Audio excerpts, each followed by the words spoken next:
नमस्कार, स्वराज एक्सप्रेस देख रहे हैं आप और मैं हूं आपके साथ शिवा। और आज जनता मांगे जवाब में हम चर्चा करेंगे मध्य प्रदेश की सियासत की, जहां सियासत में एक बार फिर से बड़ा प्रशासनिक मोड़ सामने आया है। डॉक्टर मोहन यादव सरकार ने पूर्ववर्ती कमलनाथ सरकार के फैसले को पलटते हुए स्थानीय निकाय चुनाव की दिशा ही बदल दी है। अब प्रदेश की नगर पालिका और नगर परिषदों के अध्यक्ष जनता द्वारा सीधे चुने जाएंगे। विधानसभा से पारित होकर राजपत्र में प्रकाशित हुए नगर पालिका संशोधन विधेयक 2025 के बाद यह साफ हो चुका है कि 2027 के चुनाव में मतदाता सीधे अपने अध्यक्ष का फैसला करेंगे। और सरकार का यह दावा है कि इससे पार्षदों की खरीद फरोख्त रुकेगी और स्थानीय सरकार को स्थायित्व भी मिलेगा।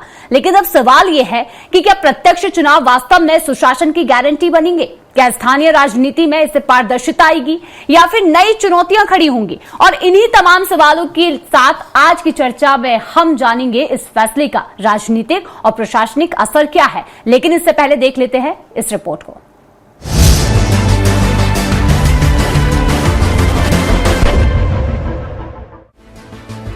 मध्य प्रदेश की डॉक्टर मोहन सरकार ने पूर्ववर्ती कमलनाथ सरकार के एक और फैसले को पलट दिया। अब नगर पालिका और नगर परिषदों के अध्यक्ष को जनता सीधे चुनेगी। मध्य प्रदेश नगर पालिका संशोधन विधेयक 2025 विधानसभा में पास होने के बाद नोटिफिकेशन जारी कर दिया गया है, जिसके बाद ये तय हो गया है कि मध्य प्रदेश में अब 99 नगर पालिका और 298 नगर परिषद के अध्यक्ष का चुनाव सीधे मतदाता करेंगे। 3 साल बाद केवल एक बार इन्हें कलेक्टर के प्रस्ताव पर रिकॉल किया जा सकेगा। उम्मीदवारों को अब अपने चुनावी खर्च का ब्यौरा भी देना होगा। अगर कोई उम्मीदवार पार्षद और अध्यक्ष दोनों का चुनाव लड़ता है और दोनों पर जीत दर्ज करता है तो उसे एक स्थान से 1 सप्ताह के भीतर अपनी जीत का दावा छोड़ना होगा। इस बारे में राजपत्र में अधिसूचना प्रकाशित कर दी गई है। हालांकि मध्य प्रदेश में 16 नगर निगमों में ये नए नियम लागू नहीं होंगे, लेकिन 99 नगर पालिका परिषद के 2433 वार्ड और 6203 मतदान केंद्रों के साथ साथ 298,473 वार्ड में 5,714 मतदान केंद्रों पर मतदाता अब सीधे नगर पालिका अध्यक्ष और नगर परिषद अध्यक्ष का चुनाव करेंगे। किसी अध्यक्ष के खिलाफ अविश्वास प्रस्ताव पेश होने के बाद 3/4 पार्षदों की सहमति जरूरी होगी, जिसे कलेक्टर की जांच के बाद ही अमल में लाया जा सकेगा। चुनाव लड़ने वाले अध्यक्ष को अपना चुनावी खर्च का ब्यौरा भी देना होगा। प्रदेश में 1994 में महापौर और अध्यक्ष को अप्रत्यक्ष प्रणाली से पार्षद चुनते थे, लेकिन साल 1997 में दिग्विजय सरकार ने प्रत्यक्ष प्रणाली लागू की। इसके बाद साल 1999 से 2014 तक सीधे जनता ने महापौर और अध्यक्ष को चुना। लेकिन साल 2019 में कमलनाथ सरकार ने फिर अप्रत्यक्ष प्रणाली लागू कर दी। इससे एक बार फिर पार्षदों का अध्यक्ष चुनने का अधिकार मिल गया। 2022 में बीजेपी सरकार के दौरान पार्षदों ने ही अध्यक्ष चुने थे। मेयर को जरूर सीधे जनता ने चुना था। अब मोहन सरकार में 2027 के चुनाव में जनता सीधे अध्यक्ष को चुनेगी। इस बदलाव के पीछे जो कारण बताए जा रहे हैं उनमें मुख्य रूप से नगर पालिका और परिषद में पार्षदों की खरीद फरोख्त को रोकना और काम को स्थायित्व प्रदान करना शामिल है। आने वाले समय में ये देखना दिलचस्प होगा कि जिस नियत से बदलाव किया गया है उसमें क्या कुछ बदलाव देखने को मिलता है। Bureau report, Swaraj express. Madhya Pradesh के निकायों में हदबंदी और इस पर चर्चा के लिए मौजूद हैं प्रियंका दुबे बीजेपी प्रवक्ता, संतोष सिंह परिहार कांग्रेस प्रवक्ता और भूपेंद्र सुलेरे वरिष्ठ पत्रकार। आप तीनों का मैं स्वराज एक्सप्रेस में स्वागत करना चाहती हूं। और सबसे पहले मैं बीजेपी प्रवक्ता से जानकारी लेना चाहती हूं, चूंकि जो फैसला बदला है वो एक बहुत बड़ा फैसला है। और प्रियंका दुबे जी, मैं आपके पास आना चाहूंगी। देखिए, सरकार ने जो फैसला लिया है यहाँ पर चुनाव को लेकर, निकाय नगर पालिका और परिषद में जिसे लेकर जो बदलाव हुआ है, क्या लगता है सरकार का जो फैसला है इस पर क्या सरकार वाकई में अमली जामा पहना सकती है? और इस फैसले को लेने के लिए जो सरकार ने जो दावे किए हैं, क्या वाकई में ये दावे पूरे कर पाएगी सरकार? नमस्कार, शिवाजी। आप भारतीय जनता पार्टी की सरकार सदैव पारदर्शिता के साथ चलने वाली सरकार है और जनता के जो विश्वास है और उनके प्रयास है और उन्हीं को अपने साथ में समाहित करते सर्वसमावेशी सरकार के तौर पर कार्य करना पसंद करती है। अगर हम बात करते हैं जो विधेयक में 2025 में परिवर्तन किए गए, तो ये कुछ समय पहले कमलनाथ सरकार के समय परिवर्तन किए गए थे। इसके पहले दिग्विजय सरकार के समय अगर हम बात करें तो प्रत्यक्ष प्रणाली जो है वो लागू की जा सकती थी। राइट टू रिकॉल के तौर पे पहले 2.5 साल का जो समय था, अब उसको बढ़ा के 3 साल का किया गया है। इतनी ज्यादा पारदर्शिता रहेगी, प्रत्यक्षता से व्यक्ति 1-to-1 अगर इंटरेक्शन करेगा तो अपनी जिम्मेदारियों को समझते हुए अपने क्षेत्र के प्रति अपने कर्तव्यों का निर्वहन करते हुए अगर जनप्रतिनिधि कार्य करेगा तो उसी से क्षेत्र भी लाभान्वित होता है, जनता के मुद्दे भी 1-to-1 डिस्कस कर सकता है, और वो कनेक्टिविटी जो जनता के साथ बननी चाहिए, जिसके लिए भारतीय जनता पार्टी जानी जाती है कि सतत संवाद करते रहना, सतत सार्थक तौर पे संपर्क में रहना और समस्याओं के समाधान की ओर कार्य करते रहना, ये हमारी सदैव एक परिपाटी रही है। उसकी ओर ये कार्य करते हुए जनप्रतिनिधियों के उनके कर्तव्यों का निर्वहन को करते हुए इस तरीके से जो करती है सरकार, तो पहले भी करती थी और आज भी करेगी और आगे भी अपनी जिम्मेदारियों का निर्वहन पूर्ण से करेगी। बिल्कुल बिल्कुल। देखिए, अब जिस तरीके से आपने जो बताए हैं, जो दावे सरकार कर रही है, भूपेंद्र जी मैं आपसे जानना चाहूंगी, बीजेपी ने ये जो फैसला बदला है, जैसे कि अगर आप देखें फैसले में जो अभी बीजेपी सरकार ये कह रही है कि जो दावे किए जा रहे हैं वो सरकार पूरे करेगी, कहीं ना कहीं विधायकों की खरीद फरोख्त जो है उसमें अगर देखें तो कमी आएगी, कहीं ना कहीं अगर देखें स्थायित्व, अगर देखें विधायकों का जो कार्यकाल रहेगा वो देखने को मिलेगा और इसे सरकार कर भी बताएगी। तो मैं आपसे ये जानना चाहती हूँ भूपेंद्र जी, जिस तरीके से सरकार ने ये फैसला बदला है, ये सरकार पहले भी बीजेपी का था, फिर कमलनाथ सरकार ने इस फैसले को बदला और फिर बीजेपी अब इस फैसले को बदल रही है। क्या आप इस बात की जानकारी दे सकते हैं कि सरकार ने जब फैसला बदला था, जो दावे कांग्रेस सरकार ने किए थे, क्या वो पूरे कर पाई थी? शुरुआत निचली धरातल पे अगर नेता बनते हैं तो वो निश्चित रूप से निकाय चुनाव से बनते हैं और राजनीति की पृष्ठभूमि उनके भविष्य के अनुसार, उनके दायित्वों के अनुसार राष्ट्र के और स्तर पे वो जाते हैं।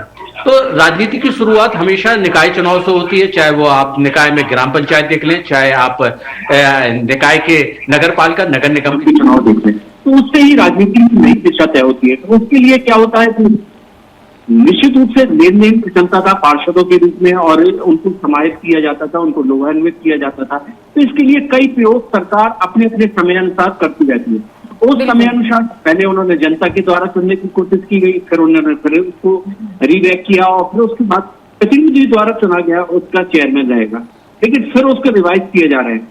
तो उसके नियमों के अनुसार, क्योंकि अगर किसी भी 5 साल का किसी को कार्यकाल दिया जाता है, उसमें अगर कह दें कि आप उनका जो लो मोशन अगर अविश्वास प्रस्ताव अगर 2 साल में आ जाता है तो निश्चित रूप से जो 5 साल की योजनाएं होती हैं वो जनता के हित के लिए रहती है, लेकिन वो समय पर क्रियान्वयन नहीं हो पाती और जिसके कारण वो विफलता आ जाती है और जिसके कारण कोई भी जो प्रोजेक्ट चलते हैं उनकी लागत बढ़ जाती है और साथ साथ वो जनता के बीच में एक नया नैरेटिव और संदेश रूप में जाता है जो एक निगेटिव रहता है। इसके कारण उन्होंने एक अपने संगठन के हिसाब से अपनी राजनीतिक दूरी को बढ़ाने के लिए 3 साल में उससे एक अविश्वास प्रस्ताव लाने के लिए कहा। और क्योंकि जब गोल बड़ा होता है, पार्षद और जो निकाय के चुनाव में जिस तरह के प्रतिनिधि अपने क्षेत्र से चुन के आते हैं और वो उससे अगर प्रतिनिधि चुना जाएगा चेयर में तो उसके निश्चित रूप से उसमें डायल्यूशन होगा। लेकिन जिस तरह से अगर हम आम जनता के रूप में कराएंगे तो उसका डोमेन बड़ा होगा, क्योंकि उनकी मतदाताओं की संख्या अगर हम मान लें तो एक वार्ड में लगभग 30,000 वोट है और अगर हम उसी क्षेत्र से माने अगर चुनाव कराते हैं तो हो सकता है उसमें 8 लाख 10 लाख और 15 लाख भी महापौर में हो सकते हैं। तो वो एक डोमेन बड़ा डोमेन होता है और उस डोमेन के कारण क्या होता है, जो पोलराइजेशन होता है वोट का, तो वो विचारधारा के कारण व्यक्ति के साथ जुड़ जाता है, पार्टी के साथ जुड़ जाता है, जिसके कारण अगर उनका मेयर और उनका चेयरमैन बन सकता है तो ये भी एक धारणा है। ठीक है भूपेंद्र जी, देखिए इसके हम जो नकारात्मक और सकारात्मक प्रभाव है वो भी आपसे जानेंगे, लेकिन इससे पहले मैं संतोष जी के पास जाना चाहूंगी। संतोष जी, मैं आपसे जानना चाहती हूँ, देखिए जो फैसला अब बीजेपी सरकार ने बदल दिया है, कमलनाथ सरकार का ये फैसला था, लेकिन इससे पहले बीजेपी ही ये फैसला लेकर आई थी। अब प्रत्यक्ष और अप्रत्यक्ष चुनाव को लेकर बीजेपी ने अपना जो दावा किया है उसे कहीं ना कहीं क्लियरिफाई करते हुए बीजेपी नजर आ रही है। आप अपने दावे को कैसे क्लियरिफाई करेंगे कमलनाथ सरकार में जब ये फैसला था? तो देखिए शिवाजी, ऐसा है कि जो है जनता के काम होने चाहिए, जिसके अंदर जो है भारतीय जनता पार्टी पूरे सालों से जो है नगर निगम में इनके कोई भी प्रोजेक्ट हो वो उसके सही क्रियान्वयन नहीं हो पा रहा है। स्मार्ट सिटी से लेके नल जल योजना से लेके कई जगह वो है, लेकिन ये सरकार का खुद का एक फैसला रहता है, सदन में पास हो गया तो उसमें जो है उसके अंदर अब उसको अच्छे से होना चाहिए, उसके अंदर कोई ऐसी बात ही नहीं है। बस ये है कि लोगों का काम हो, जनता अपने आप को जो है अच्छे से अच्छा गांव में जाए डायरेक्ट चुनाव हो रहे हैं तो ठीक है, सब लोग वोट देंगे तो उसका भी अच्छा प्रभाव पड़ेगा। ऐसा कि नकारात्मक वाली कोई बात इसलिए नहीं कि सरकार तय करती कि चुनाव डायरेक्ट कराना है, इनडायरेक्ट कराना है, लेकिन जो पार्षद, जो वहाँ के नगर परिषद में जो पार्षद रहते हैं और वो हैं, तो उनके अधिकार कम होंगे। उनके अधिकार कम, उनके वार्ड में कामों में कमी आएगी। ये जहाँ देखो जो भारतीय जनता पार्टी जीत जाएगा उस वार्ड में ज़्यादा काम हो, तो ये सब चीज़ें, लेकिन ये सरकार की, जनता का फैसला है। जनता उसके अंदर वोट दे के उस बताएगी, और जो सरकार ने करा है अब वो फैसला बदल दिया, पूर्व में भी हुआ है ना, तो ऐसी कोई बात नहीं है। जनता के काम होने चाहिए, जनता की जो मेन जो है काम है, जो समस्या है वो पूरा होना चाहिए, और उसके अंदर आगे इसको देखा जाएगा उसमें। बिल्कुल संतोष जी, लेकिन देखिए सवाल उठाए जाते थे जिस तरीके से विधायकों की खरीद फरोख्त को लेकर सवाल उठते थे, और इसे लेकर कांग्रेस जो सवाल उठाती है उस पर बात, जब विधायकों की, जब बड़े बड़े लोग, जब विधायक लोग बिक के जब भारतीय जनता पार्टी में चले जाते हैं तो क्या परिषद अध्यक्ष और नगर पालिका अध्यक्ष नहीं चला जाएगा क्या?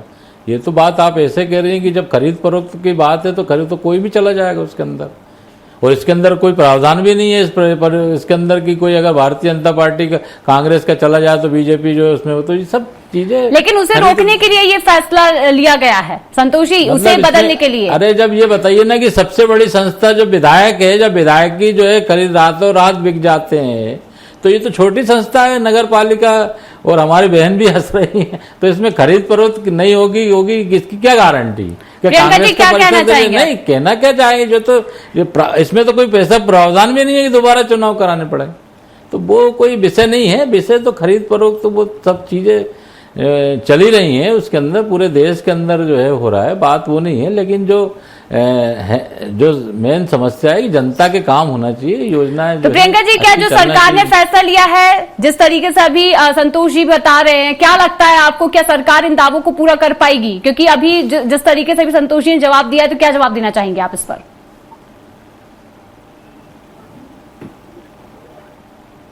प्रभु मुहूर्त देखी थे, और जैसी व्यक्ति की दृष्टि होती है वैसी उसकी सृष्टि हो जाती है। तो संतोष भाई और उनकी जो पूरा दल है, जिस तरीके से दल बदल और जिस तरीके से आवागमन का झकझोर रहा है इनको, अगर हम बात करें 2027 में और 28 में, तो उस समय तक इनकी क्या बनेगी हम कुछ कह नहीं सकते, परंतु जिस तरीके से शुरुआत हुई 2023 में चुनाव में देखा है उन्होंने, 2000 देखा है, तो गुप्ता जी का कैंसर जिस तरीके से उनके कुछ प्रदेश अध्यक्ष ने स्वीकार कर लिया है कि पार्टी को अंदर ही अंदर खा रहा है, और वो अभी भी खत्म नहीं हो रहा है। जो खुद इनके जिला अध्यक्ष हैं वो करप्शन के चार्जेस जो है वो प्रदेश अध्यक्ष जी के ऊपर लगा रहे हैं। तो खरीद फरोख्त होना एक तो उनके कार्य को, उनकी निष्ठा को पूरी तरीके से और कह सकते ठेस पहुंचाता है और दुखी करता है। जो कार्यकर्ता इतने लंबे समय तक कार्य करता है, राजकुमारी होती है, जिला अध्यक्ष में उसका नाम होता है, फिर बाद में वो राजकुमारी चोरी हो जाती है। चाहे युवा मोर्चे के प्रदेश अध्यक्ष के तो कांग्रेस में देख लीजिए, चाहे रीवा जबलपुर में किस तरीके से जिला अध्यक्षों ने मुंडन करवा लिया विरोध के तौर पे, उसे देख लीजिए, चाहे इंदौर उज्जैन साइड जिस तरीके से प्रदेश अध्यक्ष जी के पुतले जलाए गए। तो कार्यकर्ताओं के ऊपर दोषारोपण या लोगों को ये कहना कि वो लालच में डूब जाते हैं, खरीद फरोख्त हो जाती है, ये थोड़ा सा उनकी निष्ठा को ठेस पहुंचाने वाली बात है। बेहतर कि हम आत्मावलोकन करें कि लोग हमारा साथ क्यों छोड़ रहे हैं, और उसके ऊपर अगर हम कार्य करेंगे तो सतत वो जो लोग हैं जिसने सम्मानित करके विधानसभा में पहुंचाया है, नगर पालिका में पहुंचाया है, लोकसभा में पहुंचाया है, वो हमारा साथ नहीं छोड़ेंगे। इस पे कार्य करना चाहिए, परंतु फिर भी हमें एक स्थायी गवर्नमेंट के तौर पर संतोष जी कुछ कहना चाहते हैं? योजना जमीनी स्तर पर पहुंच सके, उसके लिए जो परिवर्तन किया गया है मुझे लगता है सराहनीय है, और हम धन्यवाद करते हैं। ठीक है संतोष जी से हम जानना चाहेंगे, कुछ कहना चाहते हैं वे जी? अब हमारी बहन कह रही है भ्रष्टाचार, तो भारतीय जनता पार्टी जो भ्रष्टाचार के बारे में बात कर रही है, ये तो पूरे प्रदेश में जो है जग जाहिर है कि भारतीय जनता पूरे प्रदेश के अंदर 50% कमीशन की सरकार चल रही है। भ्रष्टाचार में डूबा हुआ प्रदेश, हर 10वें दिन कर्ज लेते हैं, रिचार्ज जो टापा पे कलेक्टर एसपी चल रहे हैं और हफ्ता वसूली करके जो है मंत्री मुख्यमंत्री को दे रहे हैं। तो भ्रष्टाचार की बात इनकी मंत्री जो इनके एक मंत्री का जो भाई है वो जो गांजा तस्करी में पकड़ाता है, उनका लड़का एक मंत्री का लड़का है जो स्मैक बेचते हुए पकड़ाता है। तो ये भारतीय जनता पार्टी गजब मध्य प्रदेश है इसके अंदर। सरकार इनकी है, भ्रष्टाचार की बात करें, भ्रष्टाचार में की स्थिति मध्य प्रदेश की क्या दिख ही रही है ना, वो तो उसमें कोई बाहर तो है नहीं। और जहां तक खरीद फरोख्त की बात है, जब विधायक जो है रातों रात विधायक बिक के भारतीय जनता पार्टी में चले जाते हैं, उसके बाद कई हार जाते हैं, कई वो होते हैं, तो ये सब चीजें देखिए, ये बड़ी जब संस्थाएं, जैसे विधायक जब वो हो जाता है, तो ये तो छोटी वो है, इसके अंदर एक सिंगल विंडो प्रणाली की तरह से उन्होंने एक ही को खरीद लो, दूसरे का जरूरत है। तो ये आगे वाला समय बताएगा ये इसके अंदर क्या रिजल्ट आएंगे। और अच्छा है, हम तो चाहते जनता का काम हो, क्योंकि जनता की गाड़ी कमाई तो इवेंट में जा रही है, अपनी इवेंट से खुद की ब्रांडिंग कर रहे हैं, हर 10वें दिन कर्ज ले रहे हैं। भाई ब्रांडिंग के अलावा हो क्या रहा मध्य प्रदेश के अंदर, सारी योजना कागजों की भेंट चल रही है। प्रधानमंत्री आवास का क्या हुआ, आधे 50% काम नहीं हुआ, नल जल योजना कागजों की भेंट चढ़ गई, स्मार्ट सिटी में लाखों पेड़ कट गए, आपके सिंगरौली में लाखों पेड़ कट गए, तो पूरा गुलाम बना दिया, अडानी के गुलाम हो गया मध्य प्रदेश। तो हो क्या रहा प्रदेश के अंदर, दिख ही रहा है ना इसके अंदर। तो आगे अच्छा है, हमारी शुभकामनाएं है कि अच्छा जो भी हो प्रदेश की जनता के हित के लिए। बिल्कुल संतोष जी, देखिए प्रियंका जी जवाब देना चाहती है आपकी बातों का। जी प्रियंका जी कहिए।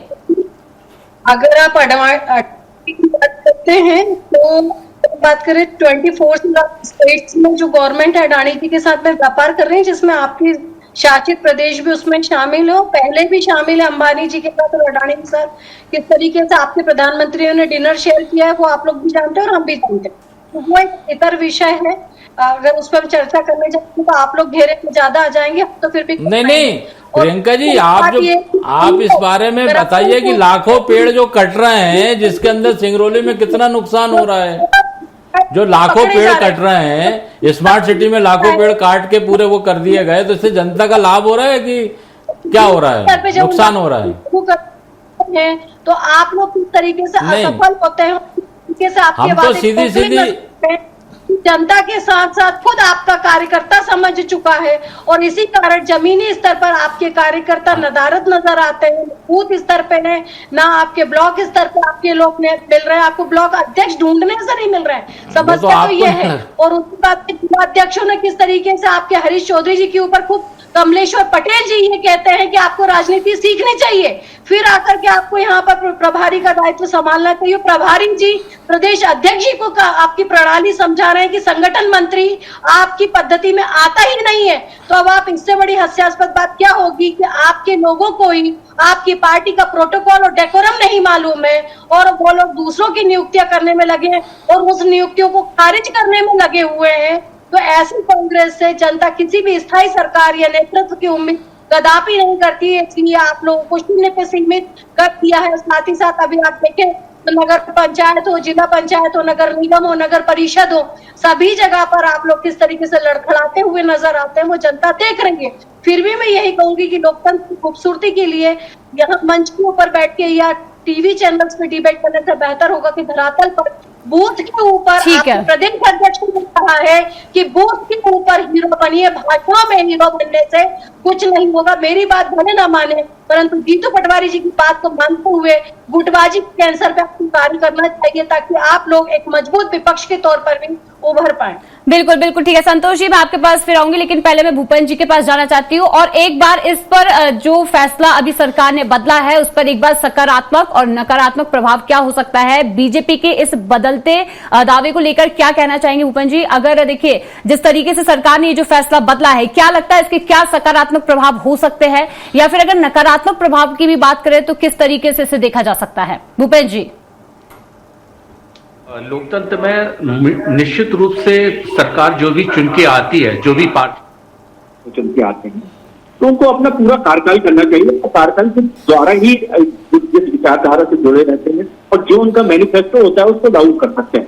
तो उसकी प्रक्रिया में देखिए, किसी भी राजनीतिक पार्टी के लिए निकाय चुनाव से ही कार्यकर्ता तैयार होते हैं, उनका बूथ लेवल तैयार होता है, उनका मतदाता तैयार होता है, और उसको ही विधानसभा और लोकसभा के रूप में चुनाव में फिर आगे करके, चाहे वो प्रतिनिधि के रूप में उसका प्रमोशन भी होता है राजनीतिक दिशा में, और साथ साथ उस संगठन को भी उसका फायदा मिलता है। तो ये तो एक सकारात्मक पहलू, क्योंकि अगर 3 साल में किसी के खिलाफ अगर अविश्वास प्रस्ताव आता है और वो 3 साल में काफी कुछ काम कर सकता है, अगर इस तरह से अगर कोई और अगर उसका नकारात्मक तो पहलू भी देखें कि उसके द्वारा अगर करप्शन चार्जेस हैं या फिर अपने कार्य के प्रति उत्तरदायित्वता नहीं है, तो इन सब फैक्टरों के कारण भी आउट पे अविश्वास प्रस्ताव ला जा सकता है।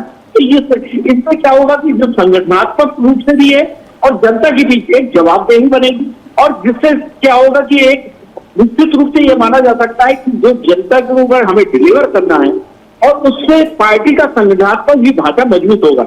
लेकिन निकाय चुनाव बहुत महत्वपूर्ण होते हैं क्योंकि किसी से राजनीति छत तय होती है, क्योंकि आप चाहे ग्राम पंचायत के देख लें, चाहे नगर पंचायत, चाहे जिला पंचायत, चाहे आप नगर पालिका और महापालिका के चुनाव भी देख लें, तो इन सब चुनावों में आज एक बहुत बड़ा बजट भी लगता है।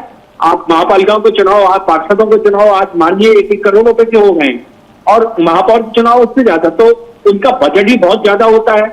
और ये जनता की जो सरकार की नीतियां होती है, चाहे केंद्र की हो चाहे वो राज्य की हो, और वो डायरेक्ट वहां पे इन्वॉल्व होती है, उनमें नीतियों का पालन करने के लिए अगर समावेशी सरकार नहीं होगी उनके समावेश, तो वो लागू नहीं हो पाएगी। जिस तरह से आप चाहे प्रधानमंत्री योजना देख लें, चाहे आवास की योजना देख लें, चाहे आप जल नल योजनाएं देख लें, सीवर की योजनाएं देख लें, ये एक स्वच्छता की योजना, ये बहुत महत्वपूर्ण योजना है।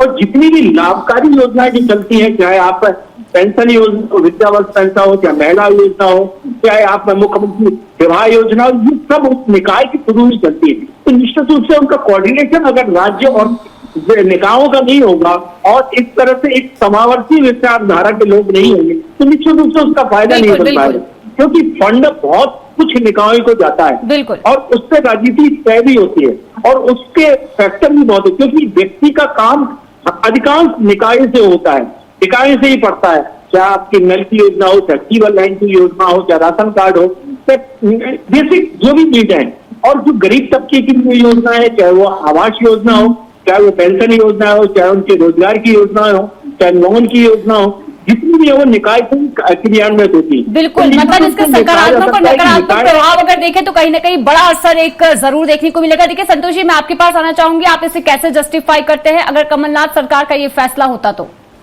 देखिए, बात जब सरकार जब विधानसभा में कोई चीज पास हो जाती है, हो जाता है, तो आगे जनता का लाभ होना चाहिए। अब हमारी बहन बोल रही थी कि ये भ्रष्टाचार की बात है। मध्य प्रदेश में जो भ्रष्टाचार, तो पूरे सबको मालूम है कि मध्य प्रदेश भ्रष्टाचार, ये 50% कमीशन की सरकार है, ये नारायण टैक्स की सरकार है, घर घर शराब जा रही है, नारायण टैक्स वसूला जा रहा है, पूरी तरीके से अवैध प्लाटिंग हो रही है, चंदा मामा टैक्स वसूल रहा है। तो भ्रष्टतम मध्य प्रदेश हो गया है, क्राइम व्यवस्था जीरो हो गई है, स्थिति ऐसी हो गई है कि जो है पूरा दिख ही रहा मध्य प्रदेश को। तो जनता का लाभ होना चाहिए, और बजट की कहां से बजट करें, खुद ही की ब्रांडिंग में करोड़ों रुपए खर्च कर देते हैं। तो ब्रांडिंग में ही तो पूरे केवल इवेंट में तो खर्च हो रहा है, जनता का काम क्या हो रहा है? पूरी जगह हर जगह देख लो आप, चाहे जो है किसानों की स्थिति क्या है, व्यापारियों की स्थिति क्या है, और यहाँ पे जो रोडों के सबकी स्थिति कितनी खराब होती जा रही है। अभी इनकी मंत्री जो है रोड पे घूम घूम के जो वो पैर हिला रहे थे कि बोले देखो रोडें खराब है। तो स्थिति बहुत खराब है मध्य प्रदेश की, और आने वाले समय में और खराब हो रही, क्योंकि पैसा तो है नहीं, बस ऐसे दे जा रहे हैं। अभी मुख्यमंत्री जी ने कहा हम 5,000 तक देंगे लाडली बहना को, तो अच्छा है, दे दीजिए 5,000, इससे अच्छा क्या होगा? दे दो ना आप। 700 घोषणाएं प्रदेश के मुख्यमंत्री जी ने, मोहन यादव जी ने करी है, जिसमें जमीन भी 70 पे झूठी बातें करके उसमें जो है वो थोड़ी होने वाला मध्य प्रदेश का भला। जी प्रियंका जी, सबको संतोष भैया तौर पे बात करूं नहीं तो हमारी मंत्री जनप्रतिनिधि के तौर पर आप जाके जमीनी स्तर पर कार्य करते हुए हर एक चीज की बातचीत से जांच कर रही हैं। इसके लिए हम उनको गर्व है और आगे भी हम इस बात पर गर्व करेंगे। लेकिन आप लोग दुनिया भर की बातें कर रहे हैं, पर आप लोग हैं कहाँ? नदारद है जमीन पे। आपके साथ झंडा उठाने को तैयार नहीं है। आपको नहीं दिख रहा ना, आपके चश्मे से आपको नहीं दिख रहा है। आप ये नहीं देख रहे कि एक जो एक केंद्रीय मंत्री क्या कितने विधायक चक्कर लगा रहे हैं मुख्यमंत्री जी को हटाने के लिए। आपकी गुटबाजी आपको नहीं दिखती है। भारतीय जनता पार्टी जो गुटबाजी है वो नहीं दिख रही। नाराज बीजेपी, महाराज बीजेपी, शिवराज बीजेपी। तो बहन जी आप भी थोड़ा, आप तो कांग्रेस की चिंता छोड़ दीजिए, अपनी चिंता करिए पार्टी की। के कार्यालय में करते हैं विधायक लोग एक दूसरे पर कुर्सी मारना, गालियां बकना, वो सब वीडियो देखें किस तरीके से आपके चौक मैं तो ये दिग्विजय दिए हैं। ग्वालियर में क्या हो रहा है प्रियंका जी? ग्वालियर में क्या हो बिल्कुल रहा है? देखिए प्रियंका जी, ग्वालियर संतोष के जी, अंदर समय क्या का अभाव स्थिति है। देखिए जनता को हम ये जानकारी देना चाहते थे, निकाय चुनाव में जो बदलाव किया गया है, कमलनाथ सरकार का जो फैसला था अब उसे बीजेपी सरकार ने पलट दिया है, तो वही जनता जानना चाहती है कि जो फैसला बदला गया है क्या उस पर अमली जामा सरकार पहना पाएगी और क्या कमलनाथ सरकार में इसका रहा जो तरीका था वो रहा होगा। फिलहाल हमारे साथ बनने के लिए आप सभी का बहुत बहुत धन्यवाद। और देखिए जनता मांगे जवाब में आज हमने जाना है निकाय चुनाव में जो सरकार ने बदलाव किया है उसे कैसे अब सरकार अमली जामा पहनाने जा रही है और कैसे इन दावों को पूरा करेगी ये देखना होगा। फिलहाल इस खास जानकारी में, इस खास चर्चा में हमारे साथ इतना ही। बने रहिए स्वराज एक्सप्रेस के साथ। नमस्कार।